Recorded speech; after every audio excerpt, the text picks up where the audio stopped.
తెలంగాణ ప్రజలందరికీ నమస్కారం. ఈరోజు మొట్టమొదటిసారి రిటైర్డ్ ఎంప్లాయీస్ విషయంలో హైకోర్టు చాలా ఘాటుగా స్పందించింది. నేను గత 3 రోజులకెళ్ళి చెప్తా ఉన్నా, ఏ విధంగానైనా ఈరోజు high court finance secretary Sandeep Kumar Sultania గారిని కోర్టులో హాజరు కావాలని చెప్పింది. గత దాదాపు 2 సంవత్సరాలకెళ్ళి, అంటే కోర్టు కేసులు వచ్చిన నాటి నుండి వివిధ రకాలుగా మేనేజ్ చేస్తూ, పిటిషన్ల పేరు పైన కాలయాపన చేస్తూ, మాటికి వాయిదాలు అడుగుతూ ఈరోజు కోర్టును తప్పుదోవ పట్టించే పరిస్థితి వచ్చింది. కానీ కంటిన్యూ రిప్రజెంటేషన్స్ వల్ల ఈరోజు రిటైర్డ్ ఉద్యోగులు కంటిన్యూగా వాళ్ళ రిప్రజెంటేషన్స్ ఇవ్వడం వల్ల ఈరోజు కోర్టు కేసులు, కంటెంప్ట్ కేసులు 1, 2, 3 లాస్ట్ ఏ స్థాయికి వచ్చిందంటే ఈరోజు కోర్టు కూడా ఖచ్చితంగా ఈరోజు ఫైనాన్స్ సెక్రటరీ కోర్టుకు వచ్చి తీరాలే, 600 నేను చెప్తున్నా. ఈ విధంగా చాలామంది కలెక్టర్లు, ఐఏఎస్లు, ఐపీఎస్లు వాళ్ళ లైఫ్లు ఖరాబ్ చేసుకుంటారు. ఈరోజు హైకోర్టు మీరు తొత్తు లెక్క ప్రభుత్వానికి తొత్తు లెక్క, చెంచాగిరి లెక్క మారినందుకు ఈరోజు ఐఏఎస్లు తొత్తులు లెక్క మారిన ఐఏఎస్లు, ఐపీఎస్లు ఆ సివిల్ సర్వెంట్ యొక్క పదం యొక్క పరువు తీసేటట్టుగా ఈరోజు నేను మాటికి చెప్పినా కానీ మీరు ఇష్టానుసారంగా వ్యవహరిస్తూ, ముఖ్యమంత్రి నా అండగా ఉన్నాడు, నా వెనుక చీఫ్ సెక్రటరీ ఉన్నాడు, నా వెనుక ఈ రాష్ట్రంలో ఉన్న గజ దొంగలందరూ ఉన్నారు కాబట్టి నేను ఏమన్నా మేనేజ్ చేస్తా, ఈరోజు తెలంగాణలో ఐఏఎస్ ఆఫీసర్లు, ఐపీఎస్ ఆఫీసర్లు పెట్టరేగిపోతూ ఉండరు, అయినా కానీ ఎవ్వరికి ఏం కాలేదు, ఎవరో ఒకరు దొరుకుతారు, మాకేం కాదు అనుకున్నారు. కానీ ఈరోజు హైకోర్టు జడ్జి ఎంత ఘాటైన విమర్శ చేసిందంటే 600 ఆర్థిక కార్యదర్శి ఈరోజు కోర్టుకు హాజరు కావాల్సిందే. ఈరోజు 600 ఫైనాన్స్ సెక్రటరీ ఈరోజు నీవు కోర్టుకు హాజరు కావాల్సిందే, నీవు తప్పించుకునే అవకాశం లేదు, నువ్వు వచ్చి ఇక్కడ నిలబడాల్సిందే. నువ్వు చాలా తప్పించుకున్నావు, చాలా కథలు చెప్పినావు, ఈరోజు ఇక్కడికి వచ్చి నువ్వు నిలబడాలే. ఎందుకంటే ఈయననే ఆర్థిక కార్యదర్శి mister Sandeep Kumar Sultania, the great చెంచా ఆఫ్ తెలంగాణ గవర్నమెంట్. తెలంగాణ ప్రభుత్వానికి ఒక పెద్ద చెంచా లెక్క ఈరోజు పనిచేస్తున్నటువంటి సందీప్ కుమార్ సుల్తానియా గారిని ఈరోజు కోర్టుకు హాజరు తీరాలే. 7 అయినా కానీ నేను ఇక్కడ వెయిట్ చేస్తా. ఒకసారి హైకోర్టు జడ్జి గారు చేసిన వ్యాఖ్యల గురించి మనం ఖచ్చితంగా చర్చిద్దాం. ఎందుకంటే ఈరోజు ఏ మీడియా కూడా మన ఇష్యూ ఎవరు కూడా ఇంత పెద్ద సబ్జెక్ట్ నడిచినా కానీ ఈరోజు ఎక్కడ కూడా మాట్లాడుతున్న అవకాశాలు కూడా కనబడతలేవు. ఈరోజు చూద్దాం. ఈరోజు అర్ధరాత్రి వరకైనా కోర్టులోనే ఉంటాము, ఆర్థిక కార్యదర్శి వ్యక్తిగతంగా రావాల్సిందే. ఈయన మొన్ననే ప్లానింగ్ చేసిండు, నాకు అందులో ఒక కాబోయే రిటైర్డ్ అయ్యే ఎంప్లాయీ మనకు ముందే చెప్పిండు, ఈయన తప్పించుకొని ఢిల్లీకి పోతున్నా, అక్కడికి పోతున్నా అని చెప్పి ఒక లేకుంటే అసెంబ్లీ నడుస్తుంది, అసెంబ్లీ ఉందని చెప్పి ఏ విధంగానైనా కోర్టుకు వెళ్లకుండా ఆగే ప్రయత్నం చేస్తుండు అని. దీన్ని మనము గత 3 రోజులకెళ్ళే బ్రేక్ చేస్తున్నాం. డైలీ ఇట్లా ఆర్థిక కార్యదర్శి ఈసారి కోర్టుకు పట్టుకొట్టే ప్రయత్నం చేస్తుండు, తప్పించుకోనికి ప్రయత్నం చేస్తుండు. కాబట్టి మనం ఈసారి అప్రమత్తంగా ఉండాలి అని చెప్పడం జరిగింది. అంతేకాకుండా నేను కేసులు వేసిన వారికి తప్పించుకొని చూస్తుంది కాబట్టి ముందే మీ అడ్వకేట్తో ఇట్లా తప్పించుకునే ప్రయత్నం చేస్తున్నానని ఒక పిటిషన్ కూడా వేయమని నేను చెప్పిన. ఎవరైతే ఇప్పుడు కంటెంప్ట్ చేసినారో ఆ కంటెంప్ట్ చేసిన వాళ్ళకు కూడా మీరు ముందే వేయండి సార్ అని చెప్పి నేను వాళ్ళకి చెప్పడం జరిగింది. ఈరోజు అర్ధరాత్రి వరకు మేము ఏ టైం వరకైనా ఎదురు చూస్తా. ఈరోజు అర్ధరాత్రి వరకైనా కోర్టులోనే ఉంటాము. ఏం మనిషివా, ఏం ఐఏఎస్ మీరు? ఎందుకు బతుకుతున్నారు ఈ బతుకు? ఐఏఎస్ అంటే ఈరోజు అత్యున్నతమైన బ్యూరోక్రాట్ వాళ్ళు. ఈరోజు మంత్రులు కానీ, ఎమ్మెల్యేలు కానీ 5 ఏళ్ళ నుండి దిగిపోతారు. కానీ ఈరోజు ఎవరు అధికారంలోకి వచ్చినా, ఎవరు పవర్లోకి వచ్చినా ఈరోజు మీరు వాళ్లకు సూచనలు, సలహాలు ఇవ్వాల్సిన వ్యక్తులు మీరు. అసొంటిది ఈరోజు మంత్రులను, ముఖ్యమంత్రులను తప్పుదోవ పట్టించుకుంటా ఈరోజు దాదాపు 80 మంది మరణాలకు మీరే కారకులు. ఇవన్నీ మీ హత్యలు సందీప్ కుమార్ సుల్తానియా. అందుకనే ఇజ్జత్ తీసుకుంటుండ్రు ఈరోజు మీరు.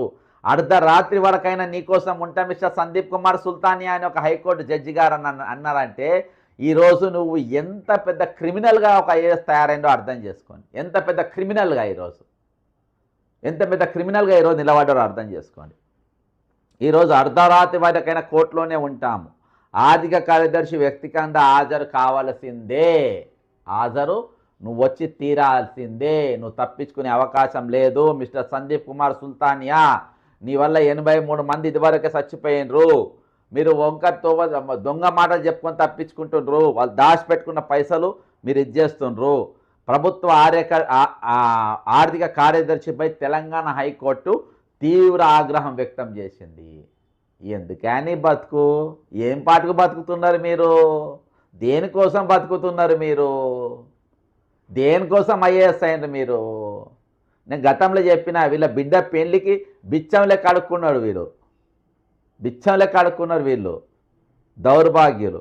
తెలంగాణ ప్రభుత్వం 2 ఏళ్లుగా తమ పెండింగ్ బకాయిలు బెనిఫిట్స్ చెల్లించడం లేదని హైకోర్టును ఆశ్రయించిన రిటైర్డ్ ఉద్యోగులు.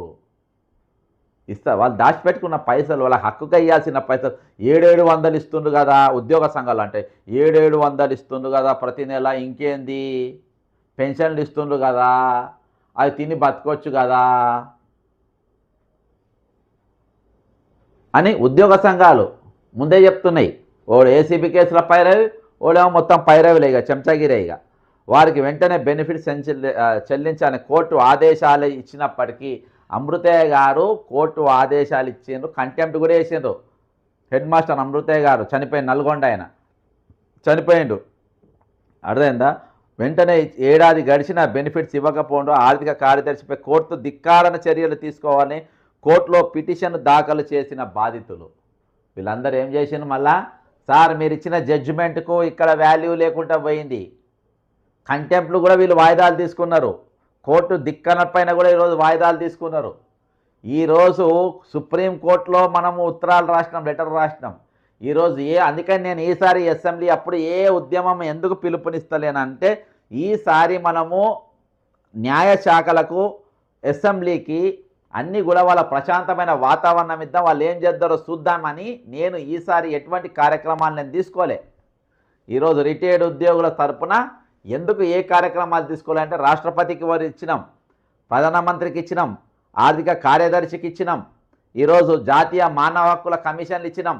వాళ్ళు కూడా 8 వారాలలో ఇవ్వాలని చెప్పి వాళ్ళు కూడా ఇచ్చిండ్రు. సుప్రీంకోర్టులో మనం పిటిషన్లు వేసినాం, ప్రైవేట్ పిటిషన్లు. హైకోర్టులో ప్రైవేట్ పిటిషన్లు దాదాపు 1000కు పైగా వేసినాం. కాబట్టి ఇవన్నీ కూడా పనిచేయడానికి కొంచెం సమయం మీరు ఈసారి ఇవ్వాలి అని చెప్పి కొంతమంది పెద్దలు మనకు సూచించడంతో మనం ఈసారి ఏ ఉద్యమాలు కూడా ప్రభుత్వానికి వ్యతిరేకంగా మనం చేయలే. ఎందుకంటే ఈ యూనిట్స్ అన్నీ, ఈ ఇన్స్టిట్యూషన్స్ అన్నీ కూడా పని చేయాలి. మనం చేయాల్సిన ఉద్యమాలు చేసినాము, చెప్పినాము. నేను ఈరోజు గవర్నర్ గారికి కూడా నేను అపాయింట్మెంట్ అడిగిన. కాబట్టి కొత్తగా వచ్చిన గవర్నర్ కాబట్టి ఇవన్నీ కూడా నడుస్తూ ఉన్నాయి. కాబట్టి కొంచెం టైం ఇద్దాము, ఈసారి ఈ అసెంబ్లీలో మనకు సమయం ఇద్దాము అని చెప్పి అవకాశంతో ఇచ్చినాం. ఎట్టకేలకు ఈరోజు సరే అన్నీ కలిపి ఒక దగ్గరకు వచ్చి ఈరోజు హైకోర్టు జడ్జ్ ఇంత ఘాటుగా అయిన విధంగా ఈరోజు మాట్లాడిందంటే దీని వెనుక మన పోయినసారి అప్పటికి ఈసారి అప్పుడు తేడా ఉన్నది. పోయినసారి అప్పుడు ఒక రిటైర్డ్ ఎంప్లాయీస్ రెడ్డి గారు ఫోన్ చేసిండు, సార్ ఇక మాకు ఆశలు పోయినాయి సార్ అని చెప్పిండు. ఇదే లైవ్లో నాకు ఆశలు పోయినాయి సార్, ఇక నాకు ఆశలు లేవు సార్, ఇక వస్తాయనే నమ్మకము నాకు లేదు సార్ అని చెప్పిండు. బాజాబ్తా లైవ్లో అందరు విన్నారు. కానీ ఈసారి ఒక్కొక్కటి అన్నీ కలిపి హైకోర్టు అంటే మీరు కేసులు వేయనోళ్ళు కూడా మీరు ఏం ఇబ్బంది పడాల్సిన అవసరం లేదు. ఈరోజు కేసులు వేసిన వారి తరపునే మాట్లాడుతున్నాను అనుకోండి. కేసులు వెయ్యని వాళ్ళకు కూడా ఈరోజు డబ్బులు వస్తాయి, అర్థమైందా? డబ్బులు ఖచ్చితంగా వస్తాయి. తెలంగాణ ప్రభుత్వం 2 ఏళ్లుగా తమ పెండింగ్ బకాయిలు బెనిఫిట్స్ చెల్లించడం లేనని హైకోర్టును ఆశ్రయించిన రిటైర్డ్ ఉద్యోగులు వారికి వెంటనే బెనిఫిట్స్ చెల్లించాలని కోర్టు ఆదేశాలు ఇచ్చినప్పటికీ ఏడాది నుండి బెనిఫిట్స్ ఇవ్వకపోవడంపై ఆర్థిక కార్యదర్శిపై కోర్టు ధిక్కరణ చర్యలు తీసుకోవాలని కోర్టులో పిటిషన్లు దాఖలు చేసిన బాధితులు రిటైర్డ్ ఉద్యోగులు కోర్టులో కేసు వేశారు. గతంలో ఈ పిటిషన్ విచారిస్తూ ఈరోజు కోర్టులో వ్యక్తిగతంగా హాజరు కావాలని ఆదేశించినప్పటికీ ఆర్థిక కార్యదర్శి కోర్టుకు రాకపోవడం తీవ్ర అసహనం వ్యక్తం చేసింది. ఈ అడ్వకేట్ జనరల్కు చెప్పాలి, ఏ విధంగానైనా వీళ్ళు కోర్టుకు రాకుండా చేయాలి, ఏ విధంగా తప్పించుకోవాలి, తెల్లాలేస్తే ఇవే దొంగ ఐడియాలు. కానీ ఏ విధంగానైనా కోర్టుకు పోవాలి, ఏ విధంగానైనా వీళ్ళ డబ్బులు వీళ్ళకి ఇప్పియాలి అనే ఆలోచన ఈరోజు ఎక్కడ కూడా వీళ్ళు చేసిన దాఖలాలు మనకు కనవాలే. అర్థమైందా? అంటే కోర్టును కంప్లీట్గా న్యాయ వ్యవస్థ అంటే కూడా ఇంత నమ్మకం లేకుండా పోయింది. లాస్ట్కి ఏ స్థాయికి తీసుకొచ్చిన హైకోర్టు జడ్జి శ్రీదేవి గారు కూడా ఆమె పెన్షన్ల కోసము హైకోర్టులో పిటిషన్ వేసిన పరిస్థితి. శ్రీదేవి గారు జడ్జి గారు మరి ఆమె కూడా హైకోర్టులో మరి నా డబ్బులు ఇప్పియగలరు, నా పెన్షన్ డబ్బులు వస్తలేవు, నా పెన్షన్ బకాయిలు వస్తలేవు, దయచేసి నా డబ్బులు ఇప్పియగలరు అని చెప్పేసి హైకోర్టు జడ్జి గారు కూడా మరి పిటిషన్ వేసిన పరిస్థితి. అంటే ఆ స్థాయికి ఈరోజు తెలంగాణ ప్రభుత్వం ఆ స్థాయికి దిగజార్చింది, ఆ స్థాయికి వచ్చేసింది ఈరోజు. కాబట్టి ఈరోజు గత్యంతరం లేని పరిస్థితులలో అందరూ కూడా ఈరోజు కోర్టులోకి వెళ్ళడం జరిగింది. అర్థమైందా? ఈరోజు కోర్టులో జరిగింది. అంతేకాకుండా కోర్టుకు ఈయనేమన్నా నేను అనుకున్నట్టే ఆ అసెంబ్లీ సమావేశాల వల్ల రాలేకపోయానని సమాధానం ఇచ్చిన ప్రభుత్వ తరపు న్యాయవాది ఇది ఇయ్యబోతుండు అని చెప్పి మనం 3 రోజుల కింద చెప్పిన, రిటైర్డ్ ఉద్యోగి కోర్టులో కంటెంప్ట్ కేసు వేసిన వాళ్ళకు కూడా చెప్పిన, ఇట్లా తప్పించుకోనికి ప్రయత్నం చేస్తుండు, తప్పించుకోనికి చూస్తుండు అని చెప్పి ముందే మీ అడ్వకేట్లతోని జడ్జి గారికి ఒక పిటిషన్ పెట్టియండి. జడ్జి గారికి ముందే ఇంటిమేషన్ ఇవ్వాలి, ఈ దొంగ తప్పించుకోనికి చూస్తుండు. ఈ ఆర్థిక కార్యదర్శి అనే సందీప్ కుమార్ సుల్తానియా అనే గొర్రెల దొంగ తప్పించుకోనికి చూస్తుండు. బ్రదర్, నేను గౌరవం మంచిగా మీరు మీ డ్యూటీ జాగ్రత్తగా చేసి ఈరోజు ప్రజలను కానీ ప్రభుత్వ ఉద్యోగులను గౌరవిస్తే అటెండర్ను కూడా అన్నా అని పిలుస్తాం, సార్ అని పిలుస్తాం. కానీ ఈరోజు మీరు ప్రజలకు వ్యతిరేకంగా ప్రజా కంటకులుగా మారి ఈ భూమికి బరువు ఉన్నట్టుగా మీరు పనిచేస్తే మీకు ఇవ్వాల్సిన మర్యాద ఇయ్యము, అది దొరకది. కాబట్టి ఈరోజు ఆర్థిక కార్యదర్శి ఆ స్థాయికి దిగజారిండు. అదేంటా అసెంబ్లీ సమావేశాల వల్ల రాలేకపోయారని సమాధానం ఇచ్చిన ప్రభుత్వ నేరపు న్యాయవాది.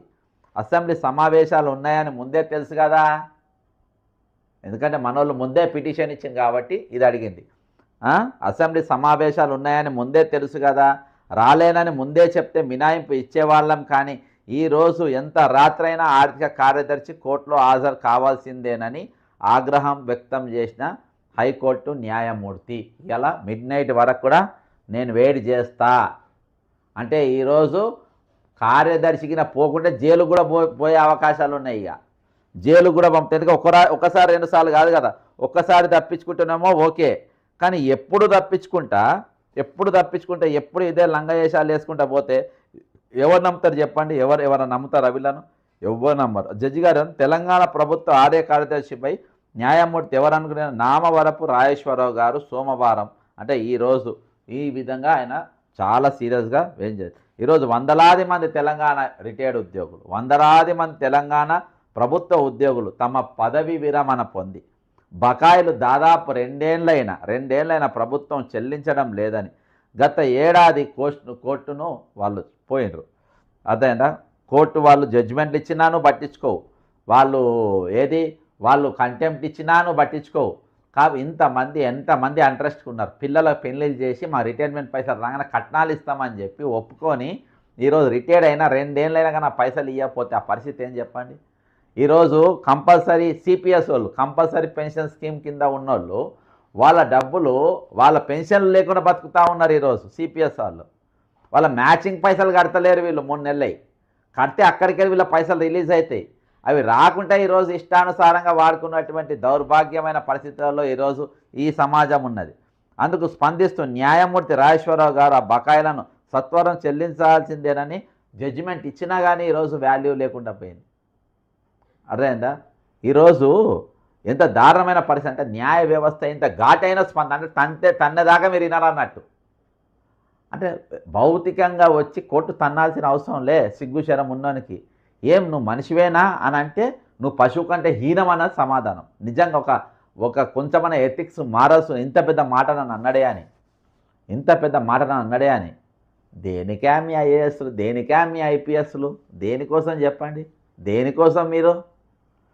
అయితే సంవత్సరం పైచిలకు గడిచిన ఆదేశాలను ప్రభుత్వం పూర్తిగా అమలు చేయకపోవడంతో విశ్రాంత ప్రభుత్వ ఉద్యోగులు ధిక్కారం కింద కేసులు వేసినా కానీ ఈరోజు 6 నెలలైనా కానీ ఇవి వాయిదాలు వేస్తుంటే ఎప్పటికప్పుడు బాధపడుతూనే ఉండు. సార్ కంటెంప్ట్ కూడా వాయిదాలు వేస్తుండు సార్ అని మన వాళ్ళు ఉద్యమంలో పాల్గొనేటోళ్ళు కంటెంప్ట్ కూడా వాయిదాలు వేస్తుండు సార్ అని ఆ పరిస్థితికి వచ్చింది.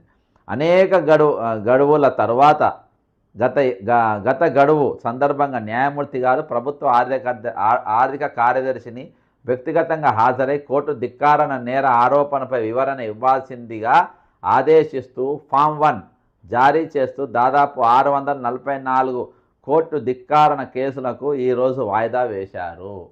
ఇవాళ అన్నిటి కలిపి ఈరోజు వాయిదా వేసినటువంటి పరిస్థితి అర్థమైందా. ఇవాళ కూడా తప్పించుకుందామని అనుకున్నారు. ఇట్లన్నా ఇన్ని రోజులు తప్పించుకున్నా యాక్చువల్గా ఇవాళ రిటైర్డ్ అయిన వాళ్ళకు కూడా అవకాశం మొత్తం పూర్తిగా ఇదే తప్పించుకుంటారు. పవర్ ఉంది వాళ్ళ చేతుల. ఈరోజు అడ్వకేట్ జనరల్ వాళ్ళ దగ్గరనే ఉన్నాడు. ఈరోజు అడ్వకేట్లు ఉన్నారు కాబట్టి వాళ్ళు ఏదో పిటిషన్ వేసి ఏదో తీరుగా ఈరోజు కోర్టును తప్పుదో పట్టిస్తారు, ఆర్థిక కార్యదర్శి తప్పించుకుంటాడు అనేది పూర్తిగా నాకు తెలిసి ఎవరు కూడా కోర్టు కూడా పోనట్టున్నది. నాకు తెలిసి వట్టి అడ్వకేట్ గారే పోయినట్టుండ్రు. అయినా కానీ నేను మాత్రం సలహా ఇచ్చింది ఏంటంటే మీరు ఈరోజు ఆర్థిక కార్యదర్శి తప్పించుకునే ప్రయత్నం చేస్తుందని ముందే పిటిషన్ పెట్టమని చెప్పినాం.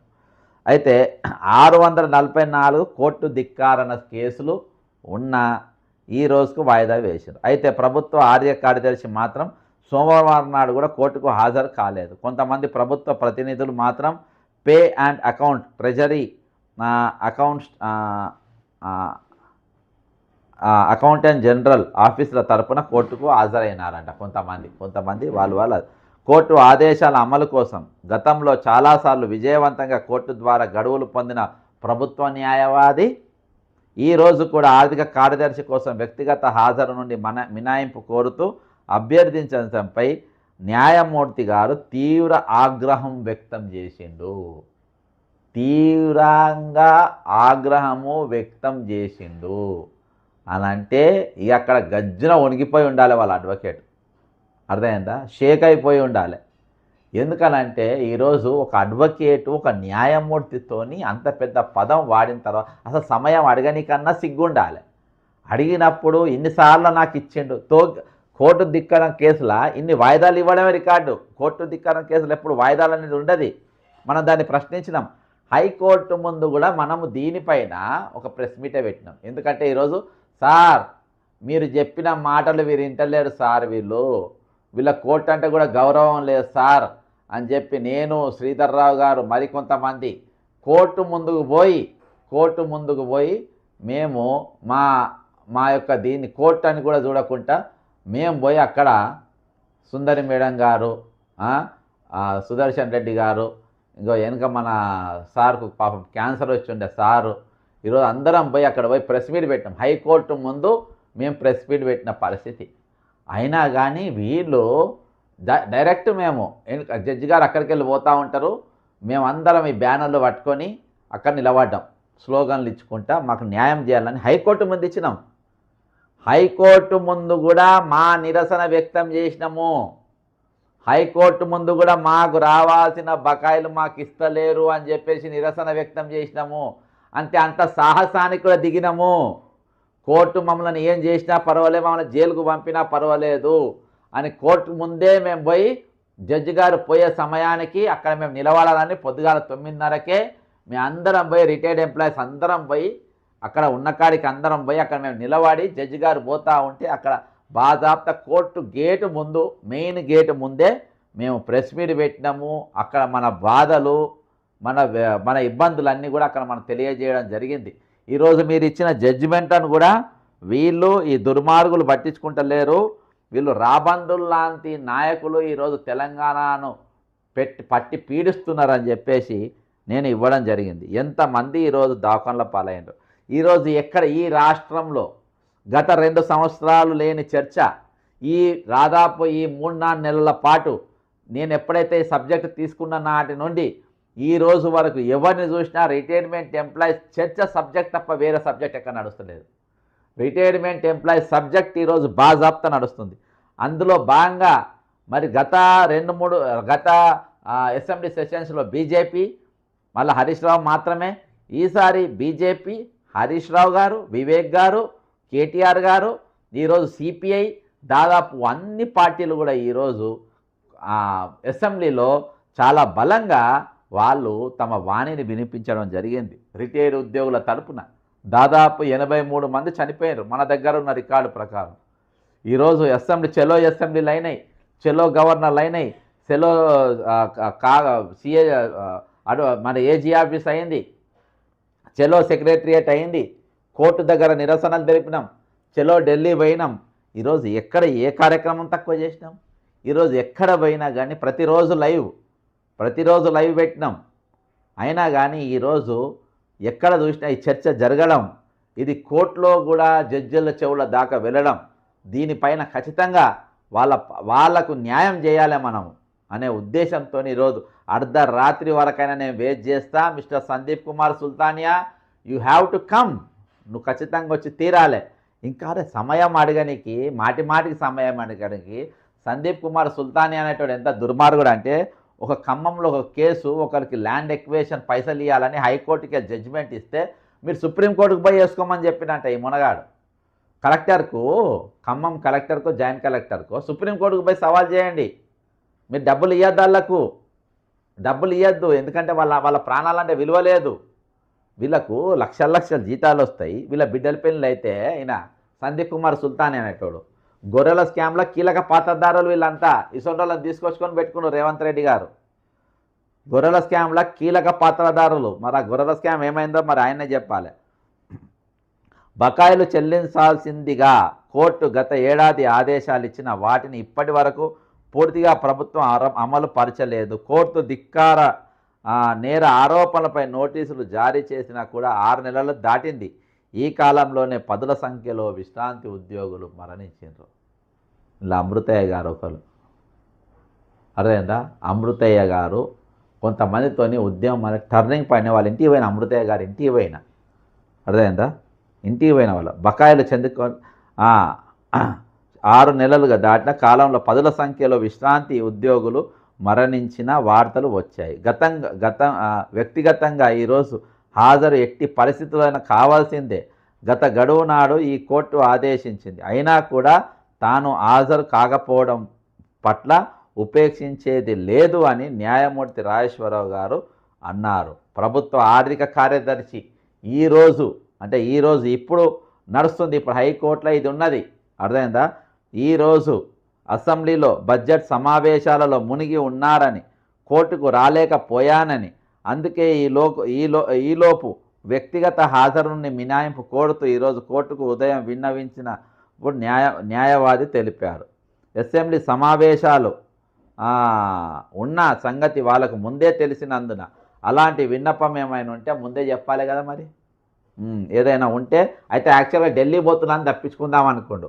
ఢిల్లీ పప్పులు ఉడకలు ఎందుకు ఢిల్లీకి పోతున్నాని నేను 3 రోజులకి వెళ్ళి నా లైవ్లో చెప్తానే ఉన్నా. ఇలా ఢిల్లీకి పోయే ప్రయత్నం చేస్తా, ఢిల్లీకి పోతున్నా, ప్రభుత్వం పని మీద పోతున్నా అని చెప్పే ప్రయత్నం చేస్తాడు దొంగ అని చెప్తానే ఉన్నా. ఆయన ఈరోజు ఎవరు చూసినా చూడకున్నా ఈ ఛానల్ ముఖ్యమంత్రి గారు, బట్టి గారు, మరి చీఫ్ సెక్రటరీ, ఫైనాన్స్ సెక్రటరీ, కొంతమంది బ్యూరోక్రాట్స్ కంపల్సరీ మన ఛానల్ చూస్తారు.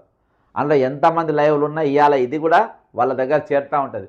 కాబట్టి వాళ్ళ డ్రాప్ అయిపోయాడు, ఢిల్లీకి పోతాడు అనేది డ్రాప్ అయిపోయి ఇక్కడనే ఉండి ఈ బడ్జెట్ సమావేశాల మా పీకుడు గొల్లెం బడ్జెట్ మేము ప్రవేశపెట్టింది మొత్తం పగిలిపోతుంది మా బడ్జెట్తోని, అర్థమైందా? మా దొంగ బడ్జెట్, మా అంకెల బడ్జెట్, మా గారడి బడ్జెట్తోని మొత్తం అసెంబ్లీ పీఠం బద్దలైపోతుంది అని చెప్పి ఈరోజు వాళ్ళు ఏదో కార్యదర్శి, ప్రజలకైనా స్పందన లేదు మీ బడ్జెట్, మీ బొందల బడ్జెట్ చూసి.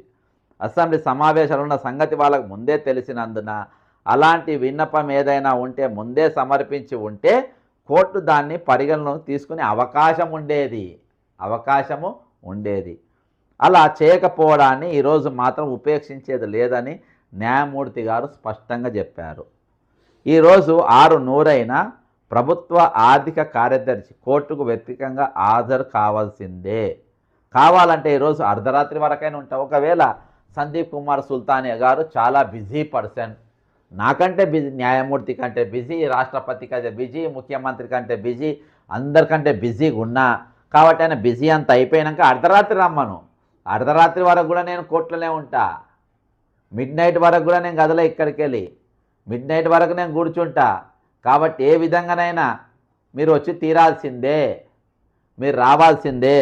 ఆయన వచ్చేదాకా ఇక్కడికి వెళ్ళి కదిలేదు లేదు, అర్ధరాత్రి కన్నా వేచి చూస్తానని చెప్పి ఈరోజు బాజాప్తా మరి మన హైకోర్టు జడ్జి రాజేశ్వరరావు గారు చాలా కరాఖండిగా చెప్పిండు. అర్థమైందా? ఈ స్పష్టంగా పేర్కొన్నారు విశ్రాంత ప్రభుత్వ ఉద్యోగుల న్యాయవాది సిఆర్ సుకుమార్ గారు తెలిపినరు. కాబట్టి ఈసారి వీళ్ళు ఎక్కడ కూడా మినాయింపు పొందే అవకాశం లేదు. ఖచ్చితంగా ఈరోజు వీరికి గల్లెం పడుతుంది. ఈసారి వీళ్ళ గట్టిగానే చాలా గట్టిగా వీళ్ళకు స్క్రూలు బాగా కోర్టు గట్టిగా టైట్ చేసే పరిస్థితి ఉన్నది. ఎందుకంటే ఒక దిక్కు అసెంబ్లీకి వెళ్ళి చర్చలు చాలా బలంగా వస్తూ ఉన్నాయి, ఇంకో దిక్కుకెళ్ళి పైనకెళ్ళి బలంగా ఉంది, ఈరోజు న్యాయశాఖ బలంగా ఉంది. ఈరోజు మీరు రిటైర్డ్ ఉద్యోగులను మోసం చేసిండ్రు మొర్రో అని చెప్పి ఒక దిక్కుకెళ్ళి కాదు, అన్ని దిక్కులకెళ్ళి 4 దిక్కులకెళ్ళి ఈరోజు ప్రభుత్వం పైన ముప్పేట దాడి జరుగుతూ ఉంది. ప్రభుత్వం ఎక్కడ కూడా తప్పించుకునే అవకాశం లేదు. ఈరోజు అర్ధరాత్రి వరకైనా సందీప్ కుమార్ సుల్తానీ అనే ఆయన కోర్టుకు పోవలసిందే. ఆయన తప్పించుకునే ఛాన్సెస్ లేనే లేవు. కాబట్టి ఈరోజు నేను నా అంచనా ప్రకారం ఈరోజు కోర్టుకు పోయి తీరాలే, లేకుంటే మాత్రం ప్రభుత్వం మునుపెన్నడి లేని విధంగా ఈరోజు భారీ మూల్యం అయితే ఖచ్చితంగా చెల్లించుకుంటుందని నేను అనుకుంటున్నా. అర్థమైందా? ఈసారి ఎక్కడ కూడా వీళ్ళు తప్పించుకునే అవకాశం లేదు. ఈసారి కోర్టు మాత్రం చాలా సీరియస్గా వీళ్ళ పైన ఉన్నది. ఈరోజు అసెంబ్లీ కూడా చాలా ఏది ఏమైనప్పటికీ హరీష్ రావు గారు చాలా బలంగా సరే కంటెంప్ట్, ఇది మన కంటెంప్ట్ కేసు గురించి కానీ లేకుంటే ఇది కమిటెడ్ ఎక్స్పెండిచర్ అనే పదాలు కానీ ఇవే మారనప్పటికీ ఓవరాల్గా మాత్రం ఈరోజు ఖచ్చితంగా వాళ్ళకు న్యాయం చేయాల్సిందే అని చెప్పేసి హరీష్ రావు గారు మరి ఇంకా ఉపేక్షించే లాభం లేదు. కాబట్టి ఖచ్చితంగా వీళ్ళ డబ్బులు వాళ్ళకి ఇవ్వాలి. ఇవ్వకుంటే ఎప్పటి వరకు ఇస్తారు ఏందని చెప్పి ఇవాళ మీరు చెప్పాల్సిందే అని చెప్పేసి చెప్పిన పరిస్థితి ఈరోజు అసెంబ్లీలో మనం బాజాప్తా చూసినాం. మేము సూటిగా అడిగింది ఎన్ని డిఏలు పెండింగ్లో ఉన్నాయో అడిగాం. ఈ దేశంలో ఏ రాష్ట్రంలో లేని విధంగా ప్రభుత్వ ఉద్యోగులకు ప్రభుత్వం 5 డిఏలు పెండింగ్లో పెట్టింది. ఆ 5 డిఏలు ఎప్పటిలోగా చెల్లిస్తారో మంత్రి గారు సూటిగా సమాధానం చెప్పాలి. ఒకటి అధ్యక్ష. రెండవది అధ్యక్ష పిఆర్సీ అధ్యక్ష 31/3/2026 వరకు పిఆర్సీ కమిటీకి ఎక్స్టెన్షన్ ఇచ్చామన్నారు. 31 అంటే ఇంకొక 8 రోజులు ఉంది అధ్యక్ష. మళ్ళీ ఎక్స్టెన్షన్ ఇస్తారా? కనీసం ఇప్పుడైనా రిపోర్ట్ తీసుకొని మీరు ఎలక్షన్ మేనిఫెస్టోలో చెప్పినట్టు కాంగ్రెస్ అధికారంలోకి వచ్చిన 3 నెలల్లోగా కొత్త పిఆర్సీ ఇస్తామని చెప్పారు. దాదాపు 3 ఏళ్లు వస్తాయి అధ్యక్ష. మళ్ళీ ఎక్స్టెన్షన్ ఇస్తారా? దయచేసి ఇప్పుడైనా ఆ కొత్త పిఆర్సీని మళ్ళీ ఎక్స్టెన్షన్ ఇవ్వకుండా ఉద్యోగస్తులకు అందించాలి. అది ఎప్పటిలోకి ఇస్తారో మంత్రి గారు స్పష్టంగా చెప్పాలని అడుగుతున్నాం. నంబర్ 2 అధ్యక్ష. నంబర్ 3 అధ్యక్ష, రిటైర్డ్ ఉద్యోగుల వేతనాలు అంతా ఇంత కాదధ్యక్ష. 30-35 ఏళ్లు ప్రభుత్వం కోసం పనిచేసిన రిటైర్డ్ ఉద్యోగులు జీవిత చివరాంకంలో వైద్యం అందక పిల్లల పెళ్లిళ్ళు చేయలేక చాలా ఇబ్బంది పడతా ఉన్నారు అధ్యక్ష. దయచేసి ఆ రిటైర్డ్ ఉద్యోగులు ఎంతమంది రిటైర్ అయ్యారు, వాళ్ళకి చెల్లించాల్సింది ఎంత, ఇప్పటి వరకు ప్రభుత్వం ఎంత చెల్లించింది, ఎప్పట్లోగా వారికి రావాల్సిన బకాయిలు పూర్తిగా చెల్లిస్తారో మరి దయచేసి మంత్రి గారు సూటిగా సమాధానం చెప్పాలి. వాళ్ళందరూ సెక్రటరీ చుట్టూ మంత్రులు శాసనసభ్యుల చుట్టూ పాపం రోజు తిరుగుతా ఉన్నారు అధ్యక్ష. రిటైర్ అయిన తర్వాత ప్రశాంతంగా జీవితాన్ని గడపాల్సినటువంటి రిటైర్డ్ ఉద్యోగులు ఇలా రోడ్ల మీద కూర్చొని ధర్నాలు చేయాల్సినటువంటి పరిస్థితి ఏర్పడతా ఉంది అధ్యక్ష. సో దయచేసి ప్రభుత్వాన్ని కోరేది ఒకటే అధ్యక్ష, మీరు రిటైర్డ్ ఉద్యోగులకు డబ్బులు ఇవ్వడానికి నిధులు లేకనా లేక మనుషులు లేకనా నాకైతే అర్థమవుతుంది అధ్యక్ష. సిటీకి 1,00,000 కోట్లు ఉన్నాయంటారు, మూసీకి 1,00,000 కోట్లు ఉన్నాయంటారు, అందాల పోటీలకు డబ్బులు ఉన్నాయంటారు, ఫుట్బాల్ షోకులకు డబ్బులు ఉన్నాయంటారు. వాటన్నిటికీ డబ్బులు మూడో క్యాంప్ ఆఫీస్ మీరు కట్టుకుంటారు. ముఖ్యమంత్రి గారు 100 కోట్లతో క్యాంప్ ఆఫీస్ కట్టారు. సరే మీరు కట్టుకోండి, నాకు అభ్యంతరం లేదు. కానీ ఎందుకు ఇలా ఇట్లా ఈ విధంగా అర్ధరాత్రైనా మేము ఉంటాము అని ఒక దిక్కు, ఈరోజు అసెంబ్లీలో చాలా పదునైన పదాలతోని ఈరోజు హరీష్ రావు గారు మరి ప్రభుత్వాన్ని నిలదీయడం, ప్రభుత్వం సరైన సమాధానం చెప్పకపోవడం, వాళ్ళ డబ్బులు వాళ్ళకి ఇచ్చేస్తాం, వాళ్ళది కష్టం మాకు ఎందుకు అనేది ఈరోజు పాప పుణ్యాలు అనేది ఏ కోశాన లేకుండా, పుణ్యాలు అనేది ఏ కోశాన లేకుండా ఈరోజు ప్రభుత్వం పూర్తిగా స్వార్థపూరితంగా వ్యవహరిస్తూ ఉంది. ఈరోజు ప్రజా కంటకులుగా ఉద్యోగ సంఘ పంట కంటకులుగా వ్యవహరిస్తూ ఉన్నారు. నిజంగా ఇది చాలా శోచనీయం. ఈరోజు ఎట్లయిపోయిందంటే ఆర్ఫన్స్ లెక్క తయారైపోయారు. అసలు మా తరపున ఎవరు మాట్లాడేటోళ్ళు ఉన్నారా? మా తరపున ఎవరు నిలబడేటోళ్ళు ఉన్నారా? మా దిక్కు ఎవరైనా దూషేటోళ్ళు ఉన్నారా? ఈరోజు ముఖ్యమంత్రి అంటోడు ఏమంటారు సార్? ముఖ్యమంత్రి అంటోడు ఏమంటారు చూడండి. గద్దె దింపాల్సిన అవసరం వచ్చినట్టు ఇంకా గవర్నర్ ఇవాళ మరి ఇవాళ వారు తీసుకున్నటువంటి కాజు రిపోర్ట్ ఇవాళ మాకు ఆల్రెడీ 16,80,000 ఉన్నాయి. ఇవాళ డబ్బులు ఎక్కడ మలిపినామని మేము అడుగుతా ఉన్నాం. ఇవాళ మాకు రావాల్సిన డబ్బులు ఎక్కడ మలుపు చేశావు, ఎక్కడ మళ్లించావు, ఇవాళ దానికి సమాధానం లేదు. ఇవాళ గవర్నర్ గారికి ఇస్తే ఇంతవరకు దాన్ని స్పందించట్లేదు. మరి ఖచ్చితంగా దీని మీద పరిష్కారం చేయాల్సిన అవసరం ఉంది. మా డబ్బులు అదేందా ఇట్లా రిటైర్ బీజేపీ వాళ్ళు ధర్నాలు పెట్టినపై కూర్చున్నారు. ఎక్కడైతే ఎవరైతే మా తరపున ఒకరు మాట్లాడాలని, మా తరపున ఒకరు మాట్లాడేది బీజేపీ ధర్నాలు. ఇందులో మొదటి నుంచి ఒక సామాజిక కార్యకర్త బక్కా జర్సన్ గారు కూడా ఉన్నారు. వారికి కూడా ప్రత్యేకంగా ధన్యవాదాలు. మరి మీ అందరినీ నేను కోరుకునేది సభాముఖంగా ఒక్కటే సార్, మీరు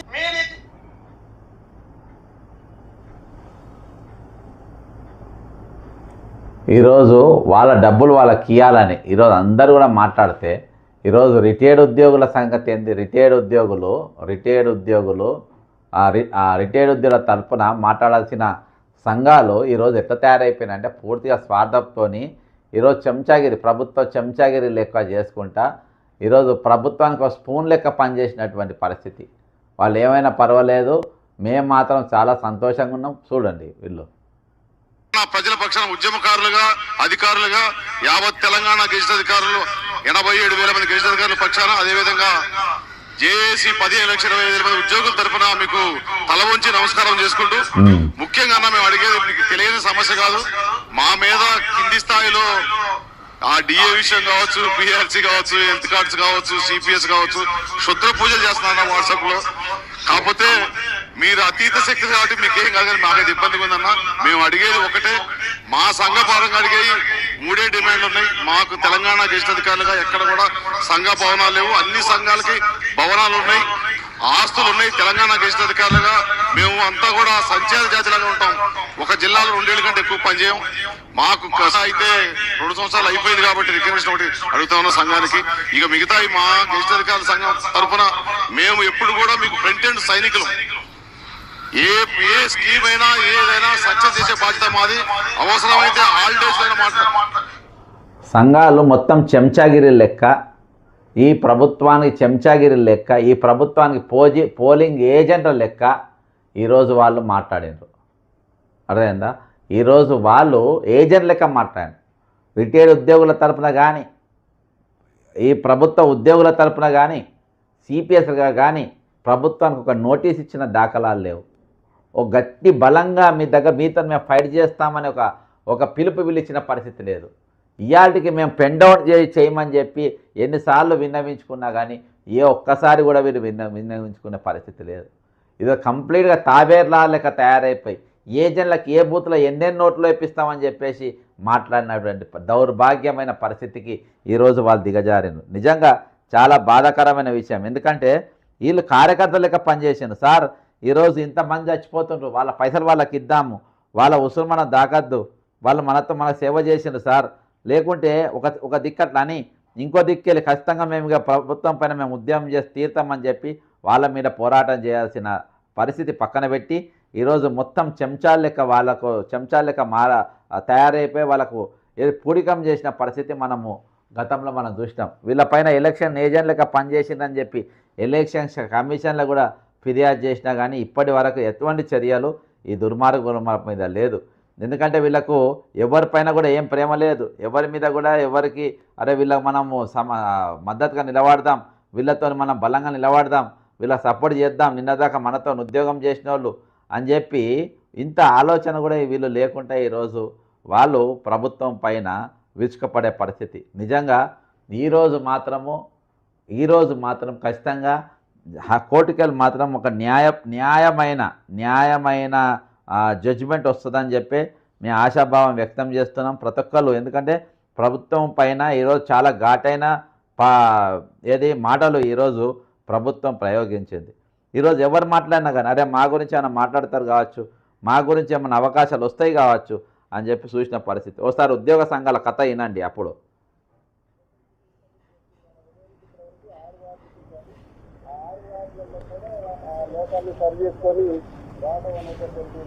వాయిస్ లో వచ్చింది. ఎక్కడ కూడా వాళ్ళు కంప్లీట్గా చెంచాగిరి లెక్క పనిచేసినటువంటి పరిస్థితి. కాబట్టి ఒకటే ఈరోజు హైకోర్టు మాత్రం ఖచ్చితంగా న్యాయంగా మన పట్ల నిలబడుతుంది. న్యాయంగా ఈరోజు చెప్తున్నా కదా, మరో ఉద్యమం కోసం, బలమైన ఉద్యమం కోసం, తిరుగులేని ఉద్యమం కోసం మేము రెడీగానే ఉన్నాం. ఇక ఆ ఉద్యమం ఇక ఎట్టి పరిస్థితుల్లో ఆగది.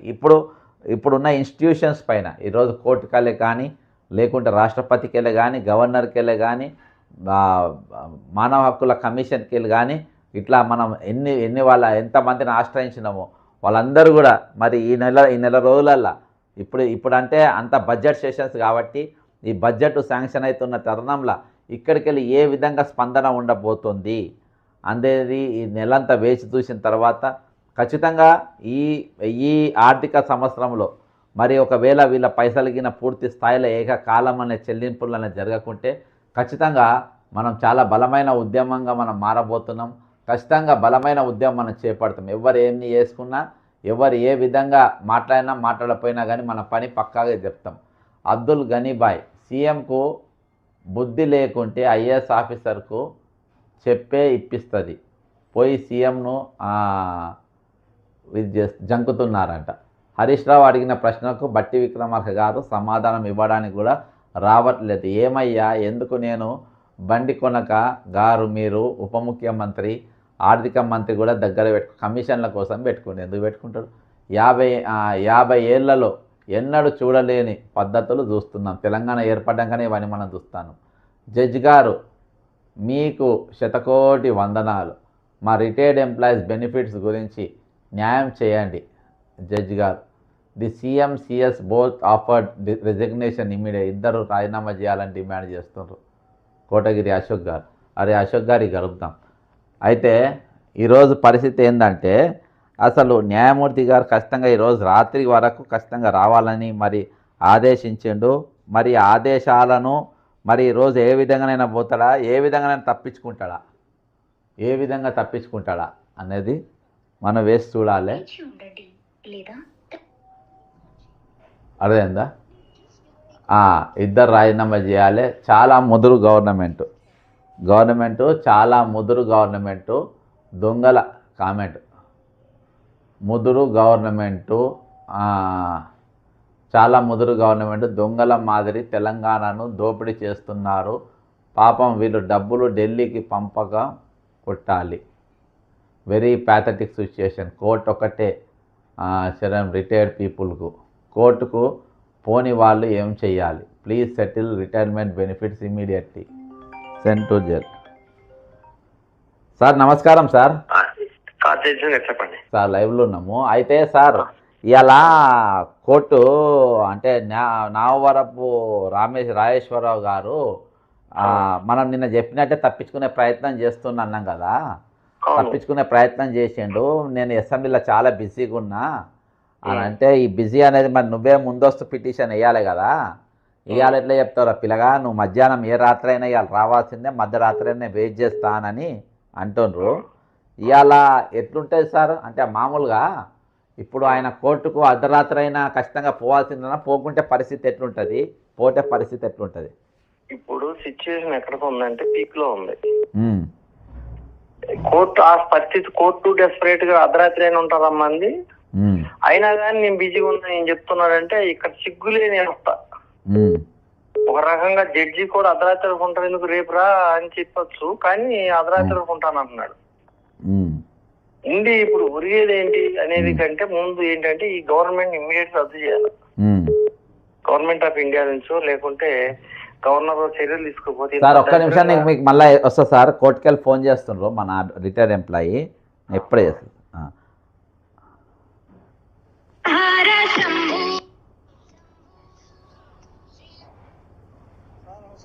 నమస్తే, నేను లైవ్లో ఉన్నానా? చూస్తున్నా. ఒక వీడియో పెట్టిన చూసిరా? అది ఏంటి లైవ్లో నడుస్తుంది, లైవ్లోనే ఉన్నాము. ఏంది ఎప్పుడన్నా ఎట్లున్నది కోర్టుకాడ పరిస్థితి? కోర్టుకు పోయినావా? పోలే సార్, అది వీడియో చూసిన మన టీచర్ గ్రూప్ లో పెట్టిర్రు. అవునవును, అదే తమరు చూస్తారని తమరు పంపినా సార్. ఓకే ఓకే ఓకే, అవుతుంది గట్టిగా. వచ్చే నెల 9వ తారీఖు వరకు ఇవ్వాలని అంటారు కోటోళ్ళు. డబ్బులా? అవును సార్. 9వ తారీఖు వరకు ఇవ్వాలనా? ఈయననేమో ఒక నెల టైం అడుగుతున్నాడు. వచ్చిందా కోర్టుకు? అది వీడియో కాన్ఫరెన్స్ నడుస్తున్నా సార్. ఒకసారి తమరు చూడండి సార్ వీడియోలో. జర ఇంకో నంబర్కి పంపు. ఇప్పుడు నేను ఒక్క నిమిషం, ఇంకో నంబర్ ఉంది కానీ దగ్గర. సార్ ఇది ఒకటే ఉంది. సరే ఆగు, నేను ఇంకో నంబర్కి వెళ్ళి నీకు ఇది చేస్తా. మొత్తానికి అంటే వీడియో కాన్ఫరెన్స్ నడుస్తుందా ఇప్పుడు? అది వీడియో వచ్చింది సార్, తమరు నాకు పెట్టండి, నేను వేరే నంబర్కి పంపుతా. Okay okay, right right right, మంచిది సార్, నమస్తే. Okay right right. అయితే మొత్తానికి హాజరైండు. ఏది దేని ద్వారా హాజరైందంటే మన దీని ద్వారా హాజరైండు కోర్టు, మన టెలిఫోన్ ద్వారా.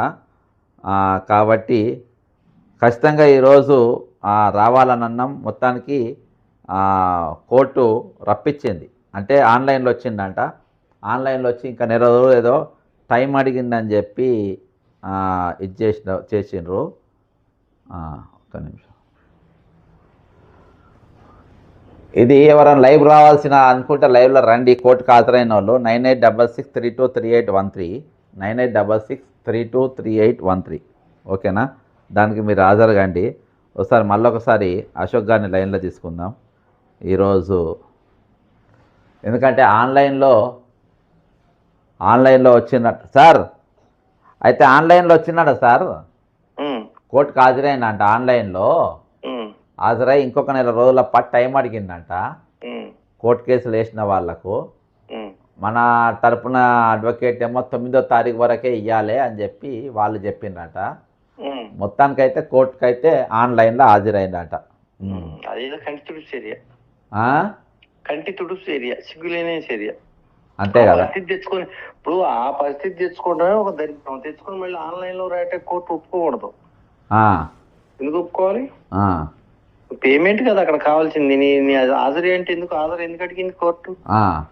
పేమెంట్ చెయ్యి అనేది అడిగితే నువ్వు తప్పించుకోవడానికి మళ్ళీ నెల రోజులు కావాలి. బడ్జెట్ అయిపోయింది, బడ్జెట్ ఎలొకేషన్స్ లేవు. నెల రోజులు ఎట్లా ఇస్తారు? కోర్టు సెలవులు ఉంటాయి కదా. నెల రోజులకి ఏం జరుగుతుంది? కోర్టు సెలవులు ఉంటాయి. మళ్ళీ సెలవులు అయిపోయి కోర్టు లైన్లో కొంచెం 3 నెలలు పడుతుంది. ఈ లోపల ఎంతమంది రాలిపోతారు? ఎంత దాగుడు మూతలు, ఎంత బ్లైండ్ ఫోల్డ్ గేము, ఈ టగ్ ఆఫ్ వార్ లాగా అన్ని పట్టుకుని ఆగినట్టు నటించడం తప్పితే ఎవరి అధికారాలు వాళ్ళు సరిగ్గా ఉపయోగించట్లేదు అని అర్థమవుతుంది. అధికారాలు ఎవరో సరిగ్గా ఉన్న అధికారాలు కాదు కదా, అందరూ 10% వాట్ల. దుర్వినియోగానికి అయితే మాత్రం 200% వాడుతున్నారు. సద్వినియోగానికి మాత్రం 10% కూడా వాడలేకపోతున్నారు. అంత మొహమాటాలు, లాలుచీలు. అది ఎక్కడ ఎవరు పరిష్కరిస్తారు అనేది ఇప్పుడు ఇరాన్ ఇరాక్ యుద్ధం లాగా యుద్ధం చేసుకొని తెలుసుకోవాల్సిన పరిస్థితి వచ్చింది. ఇరాను ఇజ్రాయిల్ ఇట్లా నడుస్తుంది కదా రోజు. అంతే తప్ప పుట్టినాడు నటిస్తా నువ్వు ఏడు, లేకపోతే నేను భుజాలు ఎగరేస్తా నువ్వు దంచు, అది అన్నట్టు. నేను భుజాలు ఊపుతా నువ్వు దంచు. నేను చేసే పని నేను చేసుకుంటా. కానీ న్యాయపరంగా ఎట్లా పోవచ్చు సార్? ఇంకా అంటే ఇట్లనే ఇక దానికి ఏం చెప్పాలి అంటే, అసెంబ్లీ ముట్టడైంది, రాజ్భవన్ ముట్టడైంది, కంటెంప్ట్ కేసులు ఎట్లా దాగురించినాయి. మరి సుప్రీంకోర్టుకు రాసిన పిల్లు అంతే ఉంది. రాష్ట్రపతి భవన్ ముందుకు వెళ్ళారు. వ్యవస్థలు మరి పక్షవాతం వచ్చిందా లేకపోతే ఈ పిచ్చివాతం వచ్చిందా ఏంటి అసలు ఈ పరిస్థితి? ఇంత దరిద్రం ఎక్కడ ఉండదు. అతి ముసల డెమోక్రసీ ఉన్న ఇంగ్లాండ్ లో కూడా ఈ రోజుకి బ్రహ్మాండంగా రియాక్ట్ అవుతారు ఇలాంటి సమస్యలు వస్తే. యుఎస్ లో నాకు తెలియదు కానీ అది మరి అంత లేదు సార్. ఏ దేశమైనా ఇస్తా సార్, ఇంత దారుణంగా ఏ దేశం లేదు. నాకు తెలిసి పాకిస్తాన్ గురించి తెల్లాలేసా మనం పాకిస్తాన్ పోల్చుకుంటాం కానీ పాకిస్తాన్ కూడా వాళ్ళ ఉద్యోగులతో ఈ విధంగా బిహేవ్ చేస్తాను నేను అనుకోలే. అసలు చేయదు, ఎవరు చేయరు. ఈ మనిషి అనేటోడు ఎవరు చేయడు ఇక్కడ. చేయరు అట్లా అని చెప్పి అసలు మాట్లాడకుండా నిశ్శబ్దం తెచ్చిపోతుంది కూడా ఎక్కడ ఉండదు. సరే సార్, థ్యాంక్ యూ. ఇప్పుడు అడ్వకేట్ శరత్ గారు ఇంతకుముందు ఫోన్ చేసిండ్రు కేసు విషయంలో. ఒకసారి సార్తో కూడా మాట్లాడదాము.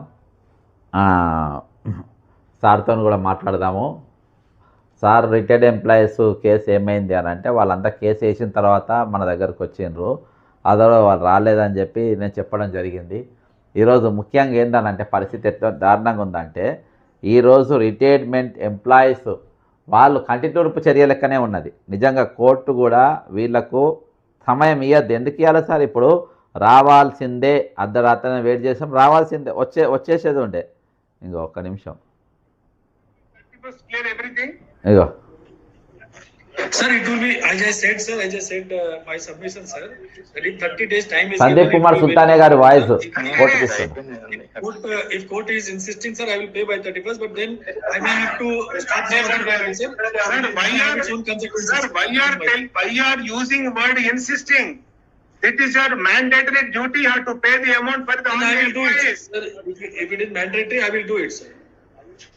What is not insisting? That is your mandatory duty. Once they Sir, approach if your 1 month, office, sir, if 1 month given is there, it will be comfortable. That is, I would like to plead, sir.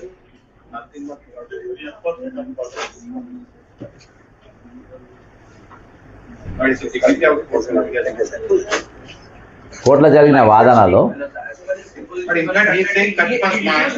He can ask for 4 weeks.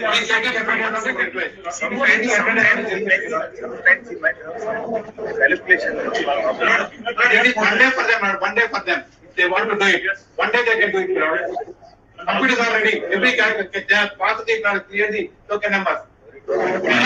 More than 2 weeks time. Yes, we are quickly taking the pattern. Assembly is going on, my lord. Assembly is going on. Assembly is going on, my lord. Yes, once again. Sultane garu. Yes, I am giving time, some more time, not 30 days. On 9th, you have to clear everything. Okay, sir. ఇది court proceedings చూపించద్దు కాబట్టి ఒట్టి నేను voice లోపల జరిగిన వాదన నేను వినిపించిన. అయితే మొత్తానికి ఏది ఏమైనప్పటికీ 30 రోజుల సమయము సందీప్ కుమార్ సుల్తానియా గారు అడిగినారు. మన అడ్వకేట్ వాదించింది ఏంటంటే ఇది వాళ్ళు తలుచుకుంటే ఒక్క రోజులో. సార్ నమస్కారం సార్. పర్లేదు సార్ నేను మా ఛానల్ లైవ్లో ఉన్నా, దాదాపు 100 మంది లైవ్లు ఉన్నారు. ఒక నిమిషం మీరేమన్నా మాట్లాడగలుగుతా సార్? నేను కోర్టులో ఏం జరిగిందో చెప్తా. లైవ్ తీసుకున్నా సార్, ఒక్క నిమిషం.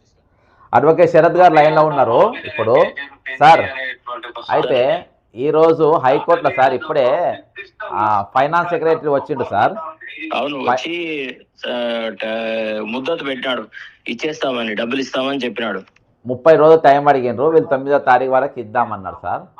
అవును, అంటే ఈరోజు అంటే వ్యక్తిగతంగా రాలేదు కానీ వీళ్ళు వచ్చింది సార్. అంటే మళ్ళీ ఏమన్నా కొరీలు పెట్టే అవకాశాలు ఉంటాయా సార్ ఇది చెప్పినాక కూడా? ఏముండదు, జైలుకి పోతారు డైరెక్ట్ గా. అంతేనా ఒకవేళ సార్? ఇప్పుడు అండర్టేకింగ్ ఇచ్చిన తర్వాత వైలేట్ చేస్తే ఇంకా వేరే చెప్పుకోవడానికి ఏం ఆస్కారం ఉండదు. చచ్చుకుంటూ డబ్బులు కట్టాల్సిందే. ఎవరైతే కోర్టుకు వెళ్ళారో, ఎవరికి ప్రామిస్ ఇచ్చారో వాళ్ళకి ఖచ్చితంగా ఇవ్వాల్సిందే. కంటెంప్ట్ కొట్టేసిన వాళ్ళు అంతే.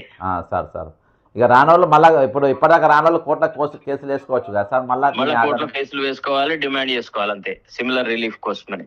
మీరు హెల్ప్ చేస్తారా సార్ ఈ విషయంలో? తప్పకుండా సహాయపడతాను సార్. ఓకే సార్, నేను మా వాళ్ళని తీసుకొని వస్తా sir. Right. Thank you sir. Right sir. ఇది సీనియర్ అడ్వకేట్ మన శరత్ కుమార్ గారు, మీ అందరు తెలిసే ఉంటుంది. సార్ ఇందాక లైన్లోకి వచ్చిండు, నా మిత్రుడు మాట్లాడిండు. అయితే ఇప్పటిదాకా సరే కంటెంప్టేషన్ వాళ్ళు 9వ తారీఖు లోపు ఇస్తామని చెప్పిండ్రు. 9వ తారీఖు నెల రోజు టైం అడిగిండ్రు కానీ లాస్ట్కు 9th లోపు ఇస్తామని చెప్పిండ్రు. 9th వరకు వాళ్ళందరూ డబ్బులు చెల్లిస్తారు. తక్కిన వాళ్ళ పరిస్థితి ఎట్లుంటుందో చూద్దాము. చూసిన తర్వాత ఖచ్చితంగా మనం కూడా మరి ఒకవేళ వీళ్ళది మూవ్ అయితే అడ్వకేట్ శరత్ గారు హెల్ప్ చేస్తామన్నారు. ఇంకా మనకు ఉన్నారు కదా మిత్రులు, కాబట్టి వాళ్ళతో మనం ఏ విధంగా అయితే మనం మూవ్మెంట్ చేద్దాం. ఓవరాల్గా అందరి కలిసి ఏ విధంగా చేయగలుగుతామనండి. అడ్వకేట్ క్రిమినల్ అడ్వకేట్ గారు కాబట్టి ఆయనను ఓవరాల్గా అందరి పైసలు ఒకటేసారి వచ్చే విధంగా ఏ విధంగా చేయగలుగుతామనేది చేద్దాం. శరత్ గారే నాకు ఇంతకుముందు ఫోన్ చేసిండ్రు, లైవ్ చేయకముందు నాకు ఫోన్ చేసిండ్రు. ఆయన జీటీవీ దాంట్లో ఇప్పుడు లైవ్లో మాట్లాడుతుండ్రు. కాబట్టి ఆయన ఇప్పుడే మనం విన్నాం, లైవ్లో ఇప్పటిదాకా మనం విన్నాం, ప్రొసీడింగ్స్ మనం విన్నాం. మళ్ళీ కూడా నేను ఒకసారి వినిపిస్తా కోర్టులో జరిగింది, ఒకసారి అసలు ఏం జరిగింది, ఏం మాట్లాడింది అనేది ఒకసారి వినిపిస్తా, ఒకసారి వినండి. Technically, is it possible, sir, by 31st clear everything? Sir, it will be, as I said, sir, as I said, my submission, sir, that if 30 days time is given, it will be very comfortable, sir. If court is insisting, sir, I will pay by 31st, but then I may have to start some other transaction. Sir, why are, its own consequences. sir, why are using word insisting? It is your mandatory duty, you have to pay the amount for the I will do it, sir. If it is mandatory, I will do it, sir. The court is not insisting, that is your mandatory duty once they Sir, approach if 1 your month, office. sir, if 1 month given is there. ఇప్పుడు ఒకటి మనం ఆధారం చేసుకొని ఒక petition పెట్టొచ్చు రేపటి దినాన గవర్నర్కు. రేపు పొద్దుగాల గవర్నర్ గారికి నేను ఒక పిటిషన్ ఇస్తాను. ఇప్పుడు హైకోర్టు జడ్జి గారు ఏమన్నారంటే ఇట్ ఈజ్ నాట్ ఇన్సిస్టింగ్, నేను ఇన్సిస్ట్ చేస్తాను, ఇట్ ఈజ్ ఎ మ్యాండేటరీ అన్నారు. ఇట్ ఈజ్ ఏ మ్యాండేటరీ అంటే ప్రభుత్వం ఒక డ్యూటీ, ఇది నీ డ్యూటీ. వాళ్ళ పైసా అంటే ఇవాళ పిటిషన్లు వేయని వాళ్ళు కూడా బాధపడాల్సిన అవసరం లేదు. ఇది మ్యాండేటరీ అని మీరు అన్నారు, ఇది మ్యాండేటరీ వీళ్ళు అన్నారు కాబట్టి వాళ్ళ డబ్బులు వాళ్లకు వెంటనే ఇవ్వాలి అనేది ఖచ్చితంగా ఈరోజు ప్రభుత్వం పాటించాలి ఈ పదాన్ని. ఈ పదము కోర్టు ఒకరి తరపున, ఇద్దరి తరపున, ముగ్గురు తరపున, పిటిషనర్ అందరి తరపున మాట్లాడినప్పటికీ మీరు యు ఆర్ ఇన్సిస్టింగ్ కాబట్టి, అంటే మీరు మాకు చెబుతున్నారు కాబట్టి వాళ్ళ డబ్బులు నేను 30 రోజులలో ఇస్తాను అని అంటుండ్రు. ఎవరంటుండ్రు ఆ మాట? మన సందీప్ కుమార్ సుల్తానియా గారు అంటుండ్రు. అర్థమైందా? ఇస్తాం 30 రోజులు కాదు, మీరు 1 రోజులో తలుసుకుంటే ఇవ్వగలుగుతారు అని చెప్పేసి రిటైర్డ్ ఉద్యోగుల అడ్వకేట్ గారు చెప్పారు. అయితే మేము అంత సమయం కాదు, లాస్ట్కు 9వ తారీఖు వరకు ఇస్తామని చెప్పి వాళ్ళ డబ్బులన్నీ కూడా 9వ తారీఖు వరకు రిటైర్డ్ అయిన వాళ్ళ అమౌంట్ మొత్తం కూడా ఇస్తామని చెప్పేసి వాళ్ళు సమయం పెట్టడం జరిగింది. సరే, ఓవరాల్గా అంటే ఇట్ ఈస్ ఏ మ్యాండేటరీ. ఈరోజు నేను అదే committed expenditure it is a mandatory. ఇది తప్పించుకునే అవకాశం లేదు. కాబట్టి దీని మీద వెంటనే మనం ఖచ్చితంగా ఈరోజు ప్రభుత్వం ఆ పదం వాడింది కాబట్టి ఈరోజు మాటికి చెప్పించుకోకుండా వాళ్ళ పైసలు వాళ్ళకి ఇవ్వాలి. ఇన్సిస్టింగ్ ఏంది? కాబట్టి ఈరోజు ప్రతి ఒక్కరూ కోర్టుకు వెళ్ళలేరు కదా 101%.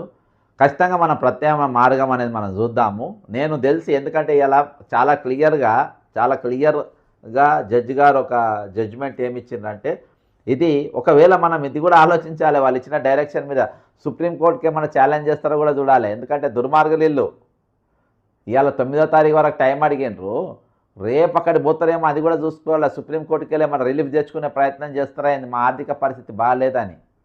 ఎందుకంటే ఈరోజు రాష్ట్రాన్ని పాలిస్తున్న ఒక క్రిమినల్ ఐడియాలజీ, క్రిమినల్ మెంటాలిటీ ఉన్న వాళ్ళు ఈరోజు రాష్ట్రాన్ని పాలిస్తున్నారు. కాబట్టి అసొంటి ఆలోచనలు వాళ్ళు ఉండొచ్చు వాళ్ళు ఈరోజు. కాబట్టి వాళ్ళు దేనికైనా ఏం చేయనికైనా తెగిస్తారు. వాళ్ళు ఇది అది అని కాదు, దేనికైనా తెగిస్తారు, ఎంత దాకానైనా తెగిస్తారు. కాబట్టి ఈరోజు మనం వీళ్ళు ఇవ్వగలుగుతారు అనే ప్రతి ఒక్కరు కోర్టుకు వెళ్ళలేరు కదా, అందరికీ ఇవ్వాలి 101%. ఇది సీఎంకు సరే ఓకే, ఇవన్నీ కామెంట్స్ వస్తూనే ఉన్నాయి, పాజిటివ్స్ ఏం లేవు, మొత్తం నెగిటివ్ కామెంట్సే వస్తూ ఉన్నాయి. ఖచ్చితంగా దీని మీద ఏ విధంగా రిప్రజెంట్ చేయగలుగుతాం అనేది మాట్లాడదాం. అడ్వకేట్ శరత్ గారు అయితే మనకు హెల్ప్ చేస్తామని మాట ఇచ్చిండ్రు. రేపటి దినాన చూసిన తర్వాత ఓవరాల్గా అందరికీ కలిపి ఒక రిలీఫ్ ఎందుకంటే ఈ జడ్జిమెంట్ పైన ఏ విధంగా ఇస్తారు. నాకు వాళ్ళ అకౌంట్లో డబ్బులు వచ్చే దాకా కూడా వీళ్ళు తప్పించుకోనికి ఎన్ని వేషాలు వేయాలో అని వేస్తారు. ఎందుకంటే ఈరోజు వీళ్ళ అయ్యలు సంపాదించిన ఆస్తికేళ్ళు ఇచ్చినట్టు ఫీల్ అవుతుండ్రు సుల్తానియా గారు కానీ వీళ్ళు కానీ. లైవ్లోనే ఆయన ముఖం చూపించిన, ఎందుకంటే నేను అది కెమెరాలో చూపించడానికి లేదు కాబట్టి నా దగ్గర నేను లైవ్లో వాళ్ళ ముఖం అంతా మార్చుకొని ఆయన సొమ్మిదో తీసుకొని వీళ్ళకి ఇస్తున్నట్టుగా ఫీల్ అవుతుంది. వీళ్ళు శాడిస్ట్ గాన్ల లెక్క ఫీల్ అవుతుండ్రు. అర్థమైందా? శాడిస్ట్ అని వాళ్ళే చెప్పుకుంటారు కదా, మాకు శాడిస్ట్ ప్లెజర్ ఉంటుంది, మమ్మల్ని తిట్టుకుంటా ఉంటే మాకు చాలా సంతోషంగా ఉంటుంది అని చెప్పేసి వాళ్ళు చెప్పుకుంటారు కదా. నన్ను కోసిన రూపాయి వెళ్ళది, మరి ఈరోజు కోసిన రూపాయి వెళ్ళదు అన్నోడు రేపు ఏ విధంగా ఈ డబ్బులు ఇస్తారు ఏంటిది అనేది కూడా మనం ఖచ్చితంగా చూడాల్సిన అవసరం ఉంది. ఖచ్చితంగా ఒక పాజిటివ్ అనేది మనము పాజిటివ్ రిజల్ట్ అనేది ఒకసారి వీళ్ళకెళ్ళి మనం చూసే ప్రయత్నం చేద్దాము. ఈసారి ప్రభుత్వానికి మద్దతుగా ఎవరు కూడా ఉండేటట్టుగా లేరు. ఈరోజు వీళ్ళందరూ కూడా ప్రభుత్వాన్ని మోసం చేసే వారిగానే ఉంటుంది, కానీ ఈరోజు ప్రభుత్వం సపోర్ట్గా ఎవరు ఉండేటట్టు కనబడతారు. ఎందుకంటే వాళ్ళు ప్రజలతోనున్నా, వాళ్ళు రిటైర్డ్ ఉద్యోగులతోనున్నా, వాళ్ళు మనతో నిలబడ్డా కానీ ఈతో మంచిగా ఉండేది. కానీ ఈరోజు ఆ అవకాశం కనబడతలేదు. కోర్టుకు పోని వాళ్ళ పరిస్థితి ఏమిటి సార్? ఏం కాదు బ్రదర్, ఏమవుతుంది? ఖచ్చితంగా ఈరోజు వాళ్ళకు వచ్చిన రిలీఫ్ కోర్టు జడ్జి ఒకటి కంపల్సరీ ఒక మాట అన్నాడు, మేము ఇన్సిస్ట్ చేస్తలేము, మేము ఇది మ్యాండేటరీ, అంటే మీరు రెగ్యులర్గా వాళ్ళు రిటైర్డ్ కాగానే వాళ్ళు దాచిపెట్టుకున్న పైసలు వాళ్ళు ఇచ్చేయాలి అనేది ఈరోజు ఫైనాన్స్ సెక్రటరీకి చాలా గట్టిగా ఆ పదం ఆయన చెప్పిండు. లైవ్లో వచ్చింది, ఆయన టెలికాన్ఫరెన్స్లో వచ్చినట్టున్నాడు, ఆయన కూడా లైవ్లో తీసుకుంటూ చెప్పిండ్రు. ఇవాళ ఇంకా అసెంబ్లీ నడుస్తూ ఉందంట, చాలా బలంగా నడుస్తూ ఉందనంట. ఇక ఆ అసెంబ్లీ ఏందనేది మన అందరికీ తెలుసు. అంతా ఏ విధంగా అంతా మ్యాచ్ ఫిక్సింగ్ దుకాణం నడుస్తూ ఉంటుంది. వాళ్ళు తన్నుకున్నట్టు చేస్తారు, వాళ్ళు బాగా గుద్దుకున్నట్టు మనం అనుకుంటాం. కానీ వాళ్ళంతా ఒకటే, అదంతా సిండికేట్ దుకాణం నడుస్తూ ఉంటుంది. సిండికేట్ పాలన ఈరోజు తెలంగాణ నడుస్తూ ఉంది. కాబట్టి ఈరోజు వాళ్ళన్నీ దొంగ మాటలు, దొంగ వేషాలు, దొంగ కథలు వాళ్ళ అన్నీ ఉంటాయి. కాబట్టి ఏదైనప్పటికీ ఈరోజు ఆన్లైన్లో కోర్టుకు హాజరైనరు. ఈరోజు కోర్టుకు పోకుండా ఉన్నవారి పరిస్థితి కూడా మనం ఏ విధంగా దీన్ని తీసుకోగలుగుతాం? సుప్రీంకోర్టు కూడా హైకోర్టు తీర్పును సమర్థిస్తుంది 101% బ్రదర్. కానీ సమయం అనేది కొంచెం మన సమయం అనేది పోతా ఉంది. ఇంకా మన సుప్రీంకోర్టులో కూడా మనం పోయి రిలీఫ్ అడగాలి, మళ్ళీ ఇంకో 4 రూపాయల ఖర్చు వస్తూ ఉంటాయి. కానీ ఏదేమైనప్పటికీ అంతటా కూడా మనం పిటిషన్లు వేసి పెట్టినాము. అంతటా కూడా మనము పేపర్ పరంగా ఏ విధంగా కొట్టాలనో మనం కూడా కొట్టాడే ప్రయత్నం చేస్తున్నాం. Telangana government first clear pending dues to all retired employees immediately. Government totally fail. It is very shameful. Good work mister Shoaib Khan. Okay, supreme court కూడా హైకోర్టు తీర్పును సమర్థిస్తుంది 101%. అందులో ఎటువంటి డౌట్ లేదు, ఖచ్చితంగా సమర్థిస్తుంది. కానీ మనకు కొంచెం సమయం పడుతుంది, అంతే. కొంచెం టైం వేస్ట్ అవుతుంది. సరే, ఇన్ని రోజులు 2 ఏళ్ళు ఆగినాము, ఇంకా కానీ 99% ఇస్తుంది అనుకుంటున్నాము. కానీ ఏంటంటే ముఖ్యమంత్రి అనేటోడు వీళ్ళందరూ కూడా ఈరోజు క్రిమినల్ ఐడియాలజీ గల్లోరు కాబట్టి నాకు కొంచెం డౌట్ ఉన్నది. కానీ 2024 అందరూ కూడా ఇవ్వాలి అని అంటున్నారు. ఖచ్చితంగా ఇస్తుంది. ఎందుకంటే ఈరోజు ప్రభుత్వం పైన ముప్పేట దాడి అన్ని దిక్కులకి నడుస్తూ ఉన్నది. నేను కూడా ఈరోజు గవర్నర్ గారికి మరొకసారి ఇది పెట్టిన మన అపాయింట్మెంట్ కోసం నేను పెట్టిన. ఖచ్చితంగా నేను కలిసే ప్రయత్నం చేస్తే ఆయన అపాయింట్మెంట్ వస్తుందని నేను అనుకుంటున్నా, ఆశాభావం వ్యక్తం చేస్తున్నా. వస్తే మాత్రం ఖచ్చితంగా కలిసి, ఇది మ్యాండేటరీ, కోర్టు కూడా ఈ విధంగా అన్నది సార్. కొంతమంది మనోళ్ళు కోర్టుకు పోతే కాబట్టి అందులో ఖచ్చితంగా వాళ్ళకి ఇవ్వాల్సిందే. ఎమ్మెల్యేలకు, మంత్రులకు, మాజీ సీఎంలకు కోర్టుకు పోతేనే పెన్షన్ వస్తుందా? ఒక పెద్ద మనిషి ఈరోజు వీళ్ళందరూ కోర్టుకు పోతేనే వస్తుందా? ఈరోజు ఎమ్మెల్యేలు కానీ, మంత్రులు కానీ, మాజీ సీఎంల కోర్టుకు పోతేనే వస్తుందా? 5 సంవత్సరాలు నానా గడ్డి తిని కోట్ల కొద్దీ ఆస్తులు వెనకేసుకొని పదవి అయిపోగానే పెన్షన్ తీసుకునే ప్రజాప్రతినిధులు, అదే 35 సంవత్సరాలు నిబంధనలతో ఉద్యోగం చేసి ఆ ఉచిత పథకాలు తీసుకోక రిటైర్డ్ అయ్యాక ఒక ఇల్లు కొందామని ఆశతో దాచుకున్న డబ్బులు అవి అడగడానికి వెళ్తే ఈ గవర్నమెంట్ డాష్ గాన్లు గత ప్రభుత్వం అని దాటవేస్తారు. వీళ్ళు తర్వాత వచ్చిన వాడు అదే పాట పాడుతూ కాలం గడుపుతున్నాడు. వీడికి బుద్ధి ఉంటే గత ప్రభుత్వంలో ఉన్న ఎమ్మెల్యేలకు పెన్షన్లు ఆపాలి కదా. ఐఏఎస్ ఆఫీసర్లకు వాళ్లకు ఊడిగం చేస్తూ ఉన్న రోజులు మన గతి ఇంతే. ప్రభుత్వ సంఘాలను బట్టి వాళ్ళు మాట్లాడుతుండ్రు. తెలివి ఉన్న ప్రభుత్వం అనాలా, తెలివి లేని ప్రభుత్వం అనాలా? రిటైర్మెంట్ అనేవి ప్రతి నెలలో ఉంటవి అని కనీస జ్ఞానంతో లేకపోతే ఎలా? 17,000 ఒకసారి భారం పడింది అని చెప్పడంలో ఏమైనా న్యాయం ఉందా? ఒకవేళ 58 ఏళ్ళు రిటైర్మెంట్ వయస్సు అనుకుంటే అది ప్రభుత్వం వచ్చినా గత ప్రభుత్వం అయినా రెగ్యులర్గా ఉండేది కదా. 3 ఏళ్ళ వయస్సు పెంచితే 3 ఏళ్ళ వారు ఒకేసారి రిటైర్ కారు కదా. ఎందుకింత అక్కస్సు? ఇటు యూనియన్ నాయకులకు, కాంగ్రెస్ ప్రభుత్వానికి మీకే కనుక కనీస జ్ఞానం ఉంటే ఏ ఒక్కరు ఇలా మాట్లాడరు. ఇక ముందు అయినా ఒకేసారి మాపైన భారం పడింది అని చెప్పడం మానుకొని ఇప్పటికైనా కోర్టు చెప్పినట్టు అందరికీ చెల్లించండి. ఒక రిటైర్డ్ ఉద్యోగి చెబుతున్నటువంటి మాటలు. ఆయన ఫోన్ నంబర్ కూడా పెట్టిండు. రియల్గా ఇది చాలా బాధాకరమైన విషయము. ఆయన రాసిన లెటరు ఒకసారి మనం లైన్లో తీసుకునే ప్రయత్నం చేద్దాము ఇంద్రసేనారెడ్డి గారిని. ఎందుకంటే సార్ నమస్కారం సార్. నా పేరు బక్కా జడ్సన్ సార్. సార్ ఏం లేదు సార్, నేను మీ ఫోన్ ప్రైవేట్గానే మాట్లాడుతున్నాను. మీది ఒక మెసేజ్ చదివినా, నేను లైవ్లో ఉన్నా సార్. స్పీకర్ ఆన్ చేయొచ్చా సార్? సరే సార్. సార్ నమస్కారం సార్. ఇప్పటిదాకా కోర్టులో జరిగిన ప్రొసీడింగ్స్ విన్నాం సార్. సందీప్ కుమార్ సుల్తానే గారు ఆన్లైన్లో కోర్టు ధిక్కారణ కేసుల పైన అటెండ్ అయింది. మీరు కూడా చూసినట్టున్నారు.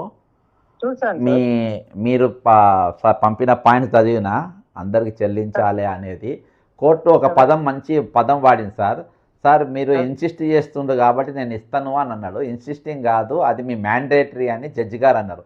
మ్యాండేటరీ అంటే అందరి డబ్బులు ఇవ్వాల్సిందే అన్నట్టే ఆ పదం అర్థమైతే. సార్ మీరు ఏం తెలుసుకున్నారు సార్ ఇప్పటి వరకు జరిగిన పరిస్థితులను బట్టి? First of all Judson sir, మీకు ఫస్ట్ కృతజ్ఞతలు తెలియజేస్తున్నా. ఎందుకంటే మీ శ్రమ అమోఘం. చాలా సార్లు మీకు పంపాను కూడా, 2-3 సార్లు. మీ నంబర్ లేకుండా సార్. మీ కృషి చాలా అమోఘనీయం సార్. ఎందుకంటే మా సంఘాలు ఎంతసేపు చూడు మేము 3 ఏళ్ళ సర్వీస్ ఎక్కువ చేసినామనే ఒకే మాట మీద ఉన్నారు తప్ప ఏ ఒక్కరు కూడా న్యాయం చేయలేదు సార్. ఇప్పుడు 3 ఏళ్ళు అంటే సార్, ఎవరైనా రిటైర్ అయితే ప్రతి నెలలో రిటైర్ అవుతారు కదా ఆటోమేటిక్ గా. అవును సార్. 3 ఏళ్ళు వేస్తే ఒక్కసారి 3 ఏళ్ళలో ఒకే సంవత్సరం రిటైర్డ్ కాదు కదా సార్. ఒక నెల కూడా రిటైర్డ్ గారు. ఒకేసారి 3 ఏళ్ళ వాళ్ళు రిటైర్డ్ కారు కదా. నెల వంతుల వారుగా అయ్యేదని. అది 55 ఏళ్ళు ఉన్నా, 61 ఏళ్ళు చేసినా, 62 ఏళ్ళు చేసినా. అవును. మినిమం సెన్స్ ప్రభుత్వానికి లేకపోతే ఎట్లా? 17,000 మంది ఒకేసారి మా పైన భారం పడ్డది. భారం ఎట్లా పడుతుంది? నెల ఇవ్వకపోతే భారం పడ్డది. అది అంతే కదా సార్. ఇప్పుడు సార్ మీరు అన్నదానికి మన ఇంట్లో మా తల్లిదండ్రులు 4 అన్నతమ్ములు 4 కొంట చేస్తారు సార్. ఒకడు పొద్దున తింటాడు, ఓ లేటుగా తింటాడు, ఓ ముందు తింటాడు. మన అన్నమైతే పడేరు కదా సార్.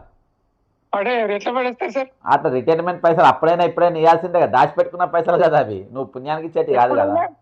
ఎప్పుడైనా ఇవ్వాల్సిందే సార్. అది గవర్నమెంట్ వచ్చింది, బీఆర్ఎస్ గవర్నమెంట్ 3 ఏళ్ళు పెంచి ఇట్లా తప్పించుకున్నదంటే ఇప్పుడు 3 ఏళ్ళు ఉన్నా ఎప్పుడున్నా ఇయర్ వైజ్ నెలవారీగా రిటైర్డ్ అయ్యేదే కదా సార్. అది అవునవును, అది తప్పించుకునే ఛాన్స్ లేదు. అంటే ఆ మాట ఇంగిత జ్ఞానం లేదు వీళ్ళకు. అదే అంటాను నేను కూడా సార్. కానీ మిమ్మల్ని సార్ చేతులెత్తి నమస్కారం పెట్టుకోవాలి. మా పెన్షనర్లు అందరు మీ ఫోటో ఇంట్లో పెట్టుకుంటాం సార్. ప్రతి ఒక్కరు మీరు ఎప్పుడు చూసినా మీ ఫోటో కనబడాలి. ఎందుకంటే సార్ ఎన్నో రకాలుగా మీరు 2 సంవత్సరాల నుండి ఏ ఒక్కరు కూడా పట్టించుకోకపోవడం, మీరు న్యాయంగా అన్ని కోర్టు పరంగా ఏ రకంగా సాధించాలనో అట్లా మొత్తం చేయడం మేము మీకు రుణపడి ఉంటాం అయితే పెన్షనర్ గా. సార్ ఏ జిల్లా సార్ మనది? జనగాం జిల్లా. నేను రిటైర్డ్ ఎంప్లాయీస్ ప్రధాన కార్యదర్శిగా పనిచేస్తున్నా సార్. ఇంద్రసేన రెడ్డి నా పేరు. ఇంద్రసేన రెడ్డి గారు. అదే మీ పేరు ఉంది, జనగాం అని తెలియదు నేను. మార్చి 24లో రిటైర్డ్ అయినా నేను. మార్చి 24లో.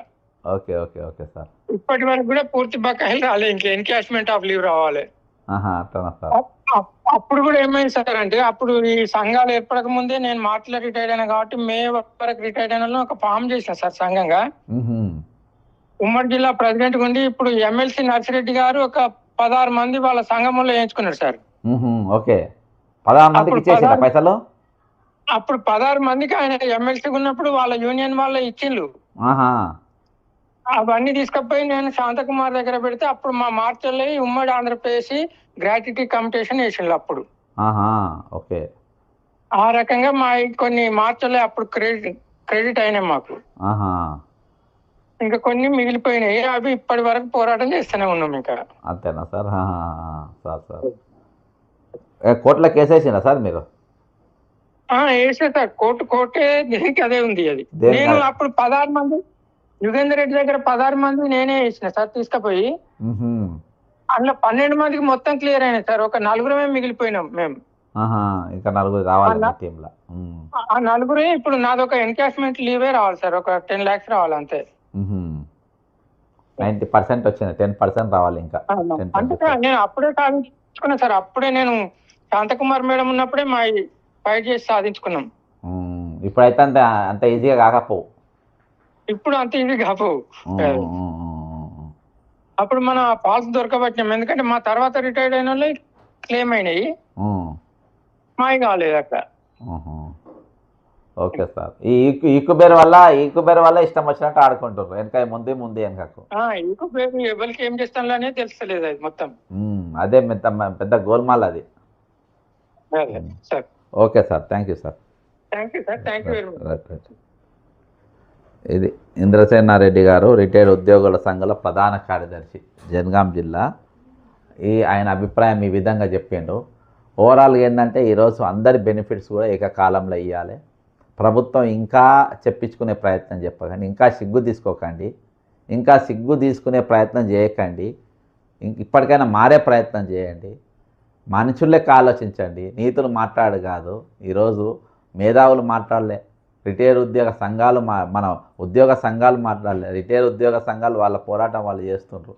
ఈరోజు ప్రభుత్వ ఉద్యోగ సంఘాలు మాత్రం పూర్తిగా ఊడికం చేసుకుంటా వాళ్ళు పనిచేస్తూ ఉంటారు. ప్రభుత్వానికి చెంచాగిరి లెక్క పనిచేసిన పరిస్థితి. ఖచ్చితంగా ఇది ప్రభుత్వం కనువిప్పు అవుతుంది అనుకుంటున్నా. మొండి ప్రభుత్వం మొండిగా వ్యవహరించుకుంటా ముఖ్యమంత్రికి, ఫైనాన్స్ మినిస్టర్కు కమిషన్ల దుకాణం దందా బంద్ చేసి ఈరోజు వీళ్లకు న్యాయంగా ఇవ్వాల్సిన పైసలు ఖచ్చితంగా మ్యాండేటరీగా ఇవ్వాల్సిన, జడ్జి గారు అన్న పదము మ్యాండేటరీ, ఆ మ్యాండేటరీగా వాళ్ళకు ఇవ్వాల్సిన ఆ కమిటెడ్ ఎక్స్పెండిచర్ అనేది వెంటనే చెల్లించాలని నేను కోరుకుంటున్నా. ఖచ్చితంగా నేను గవర్నర్ గారి కోసం చూస్తా. అంతేకాకుండా న్యాయపరంగా అందరి పైసలు ఏకకాలంలో వచ్చేది ఏ విధంగానే వస్తుంది ఆ మార్గాలను కూడా ఖచ్చితంగా ప్రతి ఒక్క మార్గాన్ని చూస్తా. దయచేసి ఇంతవరకు సబ్స్క్రైబ్ కాని వారు ఈ బక్క జడ్సన్ ఫ్యాక్ట్స్ ఛానల్ను సబ్స్క్రైబ్ కాండి, షేర్ చేయండి, కామెంట్ చేయండి. ప్రజా సమస్యలపైన నిరంతరము అవిశ్రాంతంగా మన ఉద్యమం కొనసాగిద్దాం. దయచేసి ఇంతవరకు గుండెలు బిగించుకొని ఉద్యమం చేసుకుంటున్న ప్రతి రిటైర్డ్ ఉద్యోగులకు, వాళ్ళకు మద్దతు తెలిపిన వారందరూ కూడా చేతులు జోడించి శిరస్సు వంచి వాళ్లకు నమస్కారం తెలియజేసుకున్నా, కృతజ్ఞతలు తెలియజేసుకుంటున్నా. ఈరోజు కోరి తెచ్చుకున్న తెలంగాణ, పోరాటం తెచ్చుకున్న తెలంగాణ, ఈరోజు ఇందులో మనకు రావాల్సిన హక్కులు, మనకు దక్కాల్సిన హక్కులు మనకు మాత్రం పూర్తి స్థాయిలో దక్కలేవు అనేది మాత్రం ఇది వాస్తవం. అవి మనం దక్కేంత వరకు మనం ఖచ్చితంగా పోరాడాలి, తీరాల్సిన అవసరం ఖచ్చితంగా ఉందని తెలియజేసుకుంటున్నా. జై తెలంగాణ, అమరవీరులకు జోహార్లు.